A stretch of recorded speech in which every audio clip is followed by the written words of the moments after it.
Hello, and welcome back to Zero's inaugural Racial Disparities in Prostate Cancer Symposium. I'm Shelby Monier, Zero's Vice President of Patient Programs and Education. Thank you to Robert Ginyard and Dr. Kelvin Moses for getting us started this morning. In just a few moments, we're going to hear from Dr. LaMonica Stewart, and she's joining us to talk about her research lab at Meharry Medical College. But first, here's a quick word from our partners at Pfizer. Hello, my name is Dominic Oliverio, and I'm the U.S. franchise lead for prostate cancer at Pfizer. In my role, I have seen firsthand the incredible work that Zero does for this community, and I'm so grateful for the continued partnership between our two organizations. One issue that we are committed to tackling are the disparities in prostate cancer across racial groups. Today, far too many Black men living with prostate cancer face barriers to timely and optimal care, and Zero shares our vision for addressing this gap. For Black men, prostate cancer is more common, aggressive, and deadly compared to other racial groups. They are 2.2 times more likely to die from the disease compared to non-Hispanic white men. But in order for breakthrough medicines to have an impact, they need to be accessible to the people who need them, which is why we will continue to collaborate with patient advocacy, academia, and industry partners to better understand these disparities and remove barriers for people living with cancer to ensure equitable care for all. The issue of inequitable care exists not only in prostate cancer, but in many cancer types. Age, race, socioeconomic status, or geography can all have impact on the quality of care a person receives. To help patients across all cancer types navigate a cancer diagnosis, Pfizer developed This is Living with Cancer, a comprehensive program to support people in their cancer journey, with a growing focus on underserved communities who experience challenges in access to care. Cancer can affect any of us. Learning how Pfizer is helping to support patients and their loved ones from diagnosis and beyond in our latest video highlighting the This is Living with Cancer program. Cancer doesn't discriminate. It can affect any of us, no matter our age, income, race, or location. That's why Pfizer created This is Living with Cancer, a program developed to support all people in their cancer journey, especially those facing challenges accessing care. Get resources for older people living with cancer. Understand the importance of screening. Build coping skills. Improve your nutrition and wellness. And find tools to help live life beyond your diagnosis. Learn more at thisislivingwithcancer.com and download the free Living With app. Joining us now is Dr. LaMonica Stewart of Meharry Medical College. She's a professor in the Department of Biochemistry, Cancer Biology, Neurosciences, and Pharmacology at Meharry, and she's also a member of Zero's Racial Disparities Task Force. Dr. Stewart, we're honored to have you join us today and present on your research on anti-diabetic agents in prostate cancer. So welcome. Thank you, Shelby, for that warm introduction. It's a pleasure to be here to share with the group today. My laboratory performs preclinical studies designed to understand the biology of prostate cancer and to identify new therapeutic targets for this disease. Today, my talk will focus on some work that my lab has done over the last few years to look at alternate treatments for prostate cancer. As you know, the therapeutic options for prostate cancer vary depending on the severity of the disease. If a patient is diagnosed with early stage or localized cancer, the major treatment options include surgery as well as radiation. However, if a patient has metastatic or advanced stage cancer, the standard of care is androgen deprivation therapy, or ADT. While ADT is initially effective at slowing tumor growth, it is not a cure. And ultimately, those tumors become drug resistant and continue to grow in the presence of low circulating androgens. While we have been able to identify newer drugs that can slow down the growth of these metastatic cancers, there is still a need to develop drugs and novel therapeutic strategies that will slow down metastatic tumor growth and prevent the transition of early stage cancer to advanced stage metastatic disease. One group of drugs that has shown promise as potential therapeutic agents for prostate cancer are drugs that are currently used in the clinic to treat type 2 diabetes. In this disease, patients have become resistant to the hormone known as insulin. And because of that resistance, have high circulating levels of glucose in their bodies, also known as hyperglycemia. To address this problem, we have created multiple drugs that target different organs in the body, such as the gastrointestinal tract, liver, kidney, and muscles, that either increase the body's sensitivity to insulin and reduce circulating glucose levels. And in today's talk, I'm going to tell you about two drugs that are currently in the clinics that we think may also be able to be repurposed as anti-cancer agents. The first drug I'm going to tell you about is Metformin. Metformin was originally approved in the United States in 1995 and is one of the most widely prescribed type 2 anti-diabetic medications. It lowers blood glucose by reducing production of glucose by the liver, stimulating uptake of glucose by other tissues in the body, and increasing the body's overall sensitivity to insulin. And compared to other anti-diabetic medications, its side effects are relatively mild.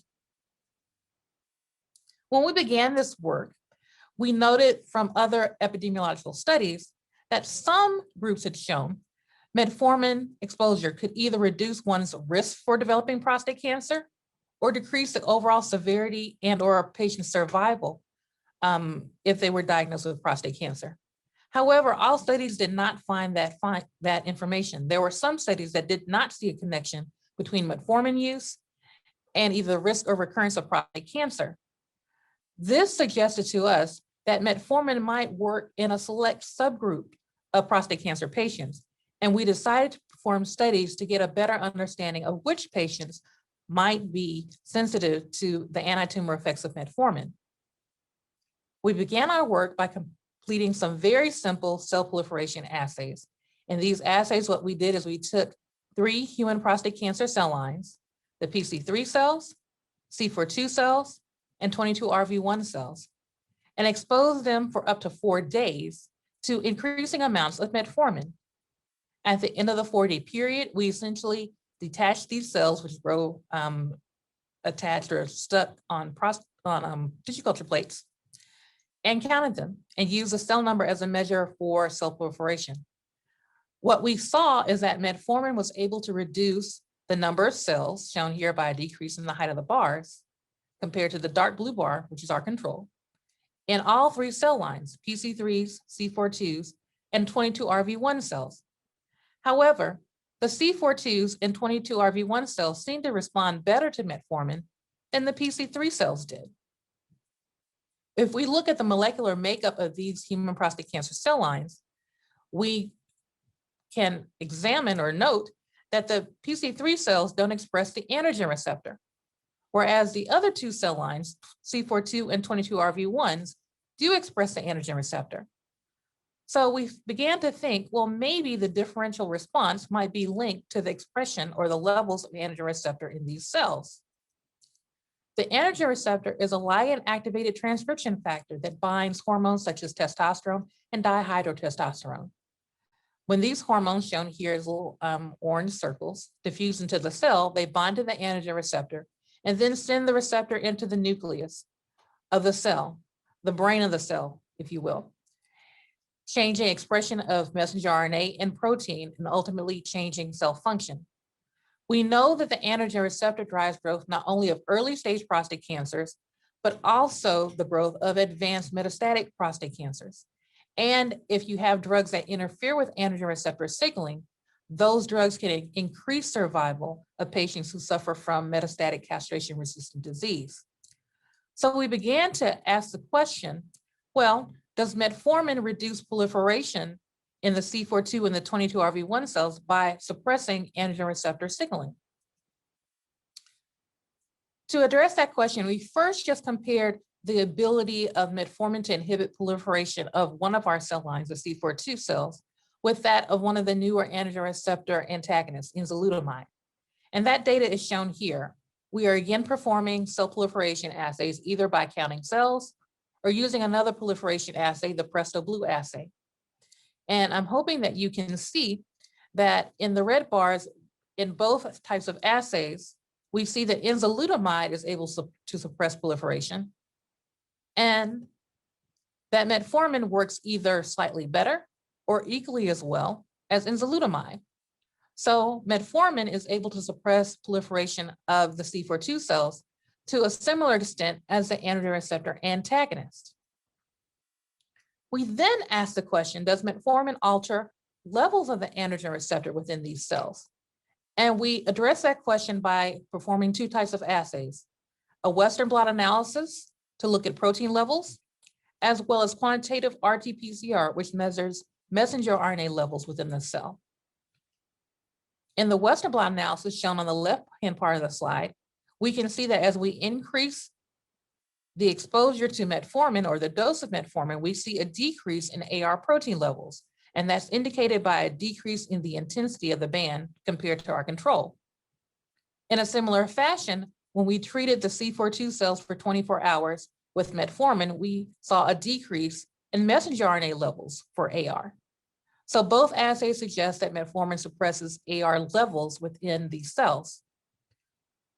Now, what about the effects of metformin on the actual function of AR? We use two different assays to address that question.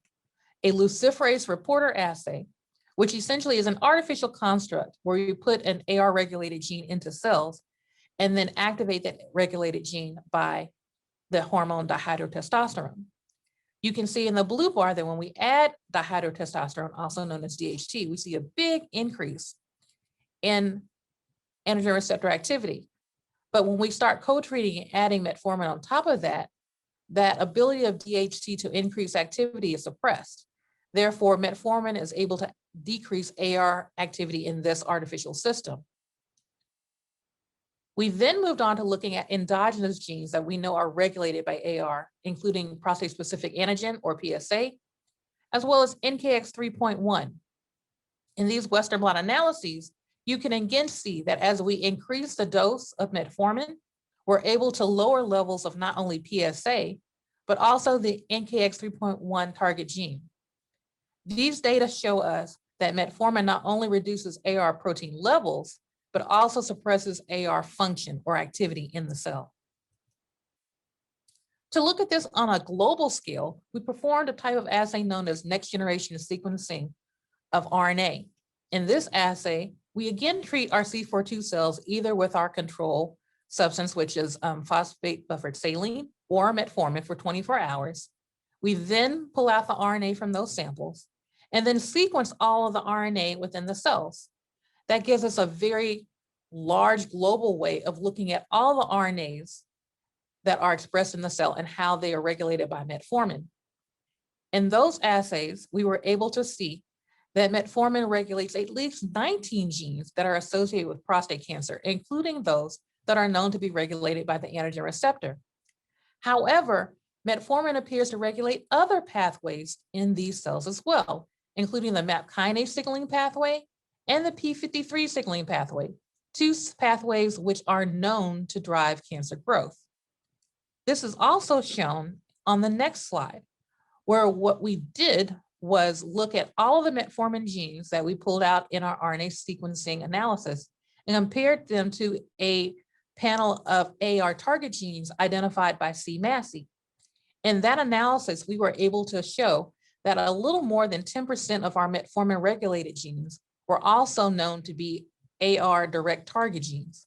So while many of the genes that we saw regulated by metformin were also regulated by AR, there was a large percentage of genes that were regulated by metformin that are independent of the AR signaling pathway. So to summarize the work that we've shown so far on metformin, we were able to show through our in vitro assays that metformin not only suppresses proliferation of prostate cancer cells, but it also reduces AR expression and function.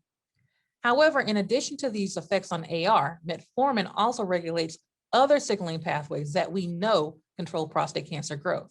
So that metformin has a multi-pronged approach in terms of suppressing tumor growth. We now transitioned to looking at the effects of SGLT2 inhibitors. These drugs include drugs such as canagliflozin, also known as Invokana, dapagliflozin, also known as Farxiga, and empagliflozin or Jardiance. These drugs are effective in type 2 diabetes because they reduce the ability of the kidney to reuptake or to reabsorb glucose back into the body. And when we started these studies, there was a study by Villani et al., which suggested that these compounds were effective at suppressing prostate cancer growth as well. So we wanted to test them in our system. In our initial assays, we first started looking at the effects of the drug canagliflozin. And we were able to show that canagliflozin reduces proliferation, again, using our standard Presto-Blue assay, not only of the PC3 cells, but also the 22RV1 cells and the LNCAP cells. And the doses at which we saw a decrease in cell proliferation are doses that can be given to patients to treat type 2 diabetes. So we can see a decrease in proliferation with clinically achievable doses of these compounds. As a reminder, the PC3 cells don't express the androgen receptor, but the 22RV1s and our earlier stage prostate cancer cell line, the LNCAP cells do. And so we thought, again, that maybe canagliflozin, just like metformin, might be reducing proliferation by regulating the androgen receptor. Before we decided to look directly at the effects of canagliflozin on the androgen receptor, we wanted to see, was canagliflozin the only SGLT2 inhibitor that inhibited or reduced growth of prostate cancer cells? Or could this response be produced by other members of this family? So we again went to our cell proliferation assay, and we were able to show that not only canagliflozin, but also empagliflozin and ipragliflozin, another SGLT2 inhibitor, could reduce prostate cancer cell growth, particularly growth of the LNCAP cells, but that canagliflozin was the most effective. So we've continued to study the effects of canagliflozin within my laboratory. Now on to looking at the effects of canagliflozin on AR protein levels. We again went back to our workhorse assay, the Western blot, and we were able to show that canagliflozin reduces AR protein levels, not only in the LNCAP cells, but also in the 22RV1 cells. And it's important to note that the 22RV1 cells express not only the full-length large version of the androgen receptor, but also some of the constitutively active AR variants. We were also able to note in the LNCAP that empagliflozin and ipragliflozin also reduce AR, although they don't work as well as canagliflozin. And this mimics what we saw with the proliferation assays. In the clinic, we know that canagliflozin and some of the SGLT2 inhibitors can be paired with metformin to treat patients who have type 2 diabetes. So we next asked the question, would this combination be effective at suppressing either AR levels and proliferation of prostate cancer cells? This work is ongoing, but some of the first assays we performed are shown here. And the work that was done was performed in the 22RV1 cells. When we use suboptimal levels of either canagliflozin and metformin, each does produce some reduction in AR, but we can see a much greater decrease when we combine the two drugs together.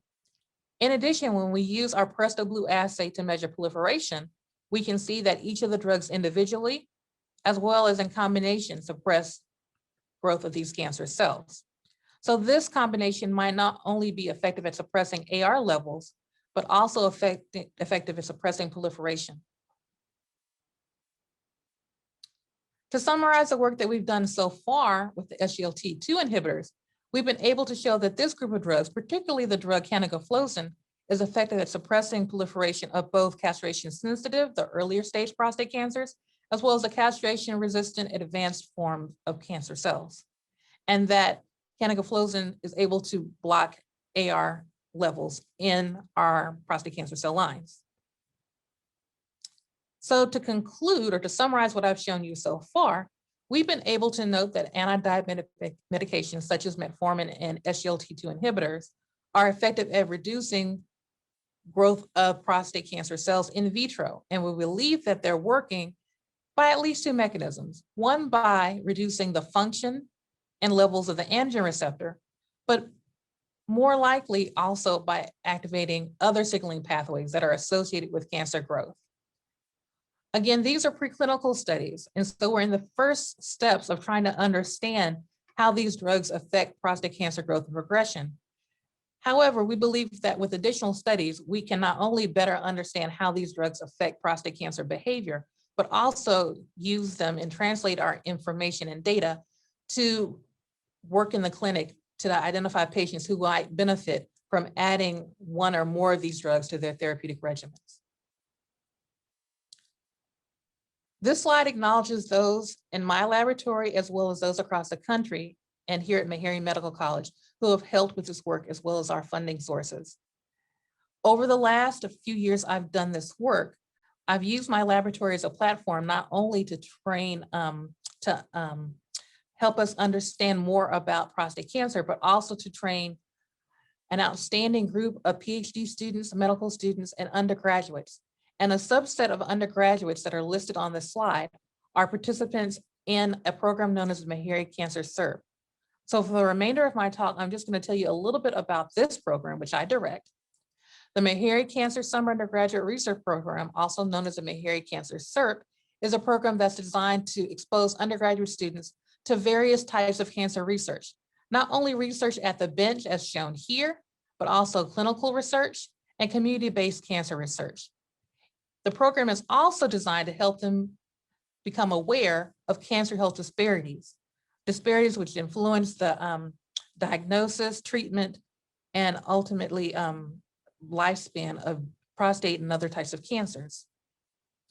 Our program gives these students not only a 10-week research experience, but also gives them training in cancer by providing them with a cancer biology mini course and seminars. They learn how to conduct research ethically, but we also provide them with several career development sessions that are designed to help them pursue careers in medicine as physicians, physician scientists, and biomedical researchers. To date, this program, which has been in existence for 3 years, has trained over 30 undergraduate students from across the country, and they have learned how to perform research not only in prostate cancer, but in other cancers that disproportionately affect various communities within our country.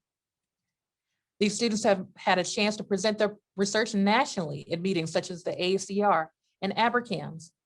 And equally important, they have transitioned from their undergraduate training to postgraduate programs, master's programs, PhD graduate programs, and medical schools, not only Meharry, but other schools across the country.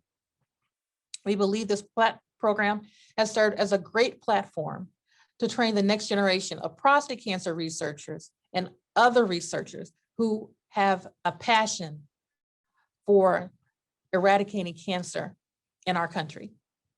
Thank you so much for your time and attention. Have a great day.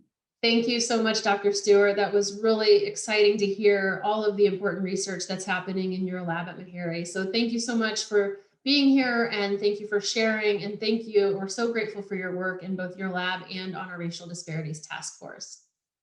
Before we wrap this session, I want to tell you about an exciting video that Pfizer and Zero have co-produced.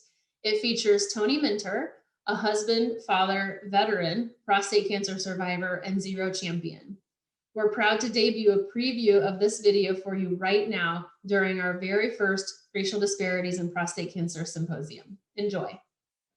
There are a lot of men out there that don't even know what a prostate is. And so I dove in, I tried to learn as much as I could and put myself in a position to be available to talk to men. I started a support group that was for newly diagnosed. Started making a trip to Washington, D.C. to the Zero Summit. Had I not been going to those summits and had the ability to talk to someone about that, I probably still would have been suffering in silence. You can see the full video on Zero's Facebook page tomorrow. Today's Racial Disparities in Prostate Cancer Symposium is far from over. At 1 o'clock Eastern, we'll have our keynote speaker, Kevin Clayton of the Cleveland Cavaliers. He's keeping it real as a longtime diversity and inclusion professional, and he'll be sharing community support efforts, discussing some internal bias issues, mental health, and even a personal story of prostate cancer early detection as he keeps it real with men and their families at the highest risk for prostate cancer. Right now, we're going to take a short break. You have plenty of time to grab a coffee and a snack because you don't want to miss Dr. Stanley Frencher's discussion. Dr. Frencher will be joining us and talking about the impact of structural racism on the health of Black men right at noon. Thank you again for joining us, and we'll see you shortly.